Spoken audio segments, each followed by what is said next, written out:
I've got another geometry proof I want to show you. This one is a good example of a situation that you'll likely encounter just as you're doing these geometry proofs. May not be the exact situation, probably won't be, but hopefully you'll be able to use this to give yourself a good idea, good starting point. So in particular, the last two ones that I did used CPCTC. So this one will be a geometry proof that will not require that. Now we could go ahead and extend the proof using CPCTC to say something else about this, but I'm not going to do that. Okay, so here's our diagram, which I'm going to mark all over depending on what's given. And speaking of that, this is what's given. I'm given that segment AB is congruent to segment ED. So that's this one and this one are equal. I'm also given that C is a midpoint of BD. So this point is exactly in the middle of this entire segment, and I'll get to that in a second. I've got segment AB, this one, is perpendicular to BD, segment BD.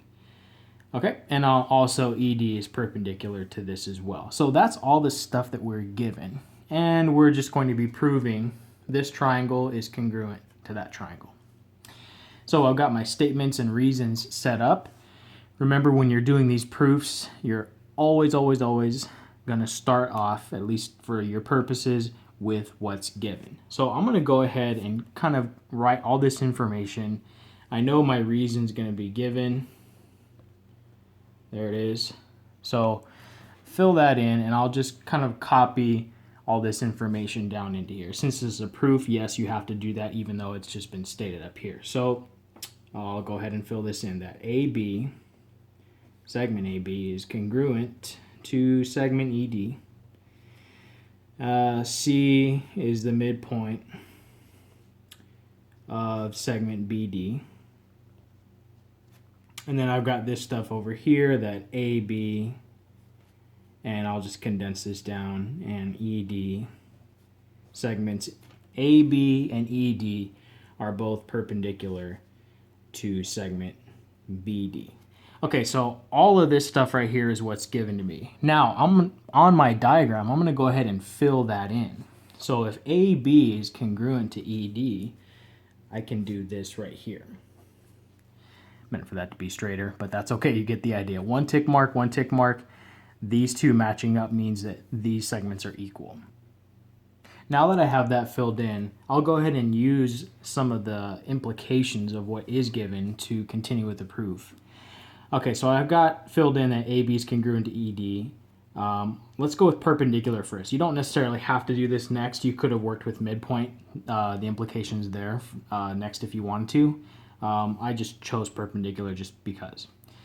Okay, so I know that when two things are perpendicular, they form right angles. So what I can now say in my next step is that angle B and angle D, here, let's make these like that.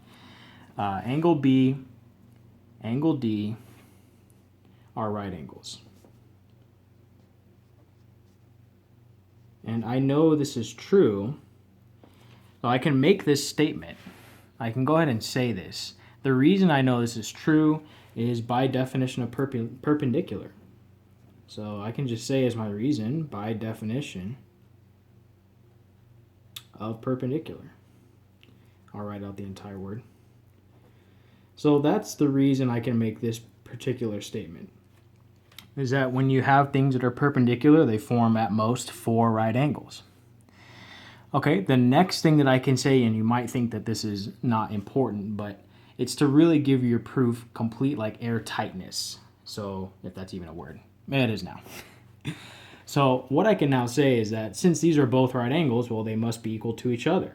Angle B is the same as angle D. And why am I allowed to make that statement even though you might think that's obviously true? Okay, I'll kind of give you that. The reason is that all right angles are congruent.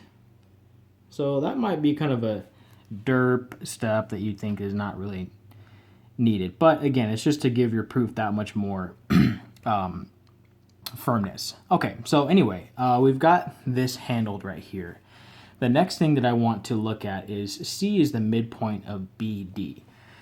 So if I look at this diagram, I know that this is the midpoint right here. So what I can go ahead and say is that BC, segment BC, is congruent to segment DC. Why am I able to make that statement? Well, that's by definition of midpoint. And that's just a really short way of saying what I'll explain in words. But you can probably write this and it will be sufficient. So by definition of midpoint, this is the reason I'm allowed to go ahead and now make this statement in this proof. Because what is happening is that we're given that C is the midpoint of BD. And when you have a midpoint, it will cut the segment that it's the midpoint of into two congruent segments. So I was able to use the definition of midpoint to fill in this extra step here. I forgot to put in that these angles are equal, angle B, angle D, they're right angles, so I'll go ahead and fill that in as well. These are right angles here and here. Okay, now the proof is almost done. I'm just going to look at this, and this is kind of a nice proof because you have right triangles here. Anytime you have a right triangle, you've got anytime you got a right angle in a triangle, it's a right triangle. So in an earlier video, I said, oh, well, if you ever have a right triangle, you might want to use HL. So I'll just make a note of this up here. Should I use HL in this problem? And the answer to this is no. My initial reaction to this proof, even though there's only one more line in this proof, is that I don't need HL. First of all, I don't have anything about the hypotenuses here and here, so that's why I wouldn't think to use HL even though I have right triangles. What I would use is, if just by looking at this, remember I have to stay within one triangle at a time. This is a side, it goes, this triangle anyway, it goes side, then an angle, then a side.